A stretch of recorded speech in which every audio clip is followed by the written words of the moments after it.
England is the island of rivers. Many other islands exist in the world. None have such a facility of water carriage. The rivers of England penetrate to every part of that island and carry commerce, and have done so for hundreds of years. Less today than in the old times, but in the times when England was made, the rivers made England. Sicily has great opportunities. She was the granary of Rome. She had no rivers. The same is true of Crete. England had rivers. The importance of the river was this, that it could carry great burdens. A barge would carry perhaps 100 times of what a cart would carry. It would carry it far more cheaply and penetrate without transmission of the burden directly, whatever was required, to the very inmost of the country. And there was also in England the tide. The tide, which coming up the river every 6 hours and going down again, has been described as a highway that moved along of itself, a sort of moving platform for commerce. Now, of all these rivers, which are so numerous, and which so penetrate the island of England, that there is only perhaps one place in England which is more than half a day's ride from the nearest water carriage, and nearly every place in England is close to water carriage by boat. The Thames is the most important. And it may well be said of the Thames, not perhaps the Thames made England, but that of all the physical factors by which England has been built up, the Thames is the most important. Remark that the Thames faces just that part of the continent where two cultures meet, the German and the Latin. Remark again that round the corner of the Thames, coming up the channel and round by the corner of Kent into the estuary of the Thames, there is a double tide, so that men can carry on to the port of London in one sweep without waiting for the tide as they do in most harbors. Remark again that the Thames drained a very rich agricultural district, a hinterland, as the Germans say, of the greatest prosperity in the old days when everything was agricultural. And the Thames offered opportunities for getting to the very heart of the country, as did no other river in England. That is the importance of the Thames. And we shall see how it was that the Thames built up the towns which are on its borders, and what effect it had on the warfare of England, and we shall afterwards try and see what it may possibly be to the future of England. But at any rate, anyone proud of England and knowing England ought to know what the Thames has been in the history of England.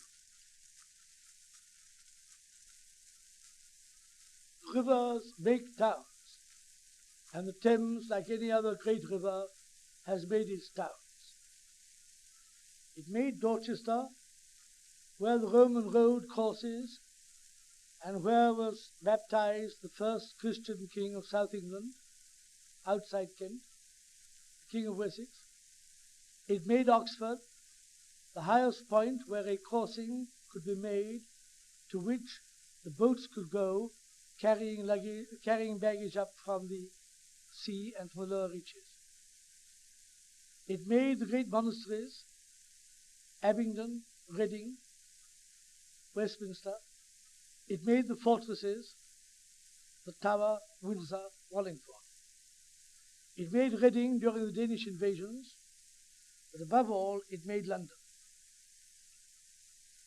The Thames is the river of London. The sailors call it to this day, when they come up it, London River. And they are right. For London was made by the Thames. If you will look at the map, you will see great curves of the lower Thames stretching north and south in huge sinuosities. They go through marshes, but in the extreme of their bends, they come up against the hard land, the gravel. Against most of them, as you come up from the sea, there is so wide a stretch of marsh, you cannot use it for a crossing place. When you get as high as London, there the bend northward hits a piece of gravel, opposite which there is no very wide bit of marsh. There is a bit of marsh, but not too wide for a causeway to be built. Hence, opposite that was made the crossing, and later the bridge, which may have been made by the Romans or may have been earlier. London Bridge became the crossing place from north to south of that obstacle of the River Thames. Onto it all the roads to the north converged, and from the south, warfare, commerce. There arose the great marketplace and the meeting of armies.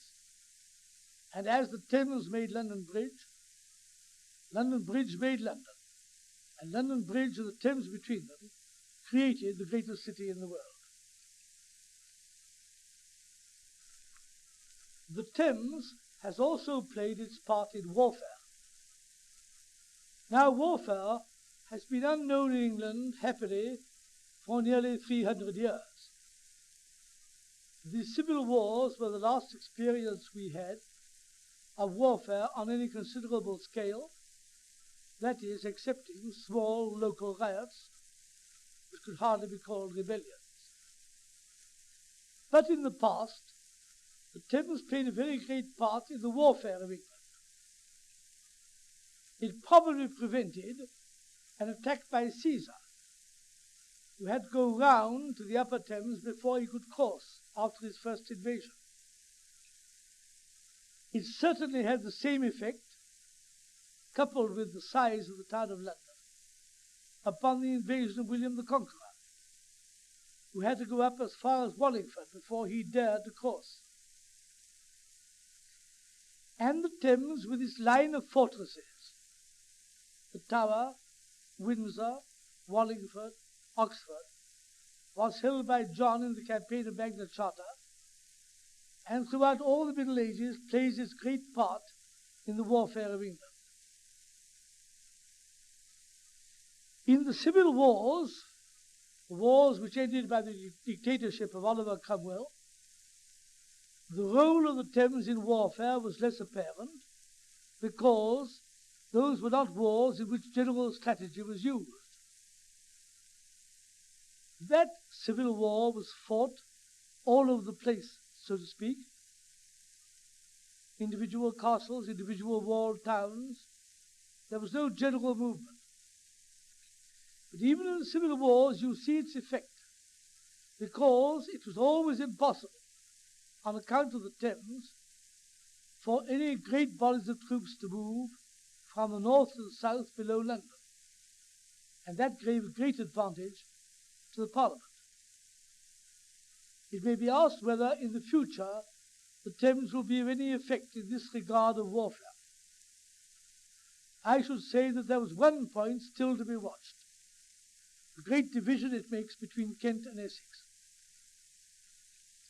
Until we have a tunnel or some means of rapid communication from the north to the south of the lower Thames, there will always be a division of effort if there were a danger of invasion from that side over the North Sea. What of the future of the Thames River? No man can tell the future, but one can watch the tendencies of one's time. As an avenue of luxury, pleasure, it must remain unrivaled so long as South England remains to be as wealthy as it is, and so long as it passes, as it perhaps will always pass, through the most beautiful scenery in Western Europe. But that is a small matter. A larger one is the consideration of whether it should be used again for purposes of general traffic, especially through the town of London. In connection with this, There is the debate, which was active a few weeks ago, about whether a barrage should be made lower down the river towards Gravesend. At present, the first dike across the river, the first weir, is at Teddington. If we made a barrage at Gravesend with large locks for steamers, it would have the advantage of preventing flooding in London, of which we recently had so bad an experience, and it would have the advantage also, of, if it were an advantage, of giving us still water lakes throughout London. We should be able to have the old amenities of travel, which have so long been lost, up and down the waterway, relieving the congestion of the city. On the other hand, we must remember that we should lose what is probably a very healthy thing, the sweep up and down of the tide every 6 hours through the very heart of a great city. And ours is the only city of anything like that magnitude where that advantage obtains. There is a third point, and a much more important one. What of the future of London as a place of commerce? I do not say of banking or exchange of money, exchange of deals of paper, but of exchange of goods by ships. It was that which made London. Now the old pool, lying just below London Bridge, has long ceased to be the port of London. Ships have become too many and too numerous. The docks are no longer the final port of London. It is going downriver. Tilbury has become, and below Tilbury, the port of London. Meanwhile, opposite the estuary of the Thames lies the Scheldt, and the openings of the mouths, the various mouths of the Rhine, the Meuse, and the other rivers, which come out through the sandy delta of Holland and of North Belgium. Of these, the Scheldt is the rival. And on the Scheldt, with a magnificent waterway, deep water everywhere, miles of quays without any necessity of docks, lies Antwerp. In the division of the continent into various jealous states, Antwerp has not become the universal port for Europe towards the Atlantic, tapping Central Europe and Northern France and the minefields of the Ruhr and of Lens and the rest. It might so become.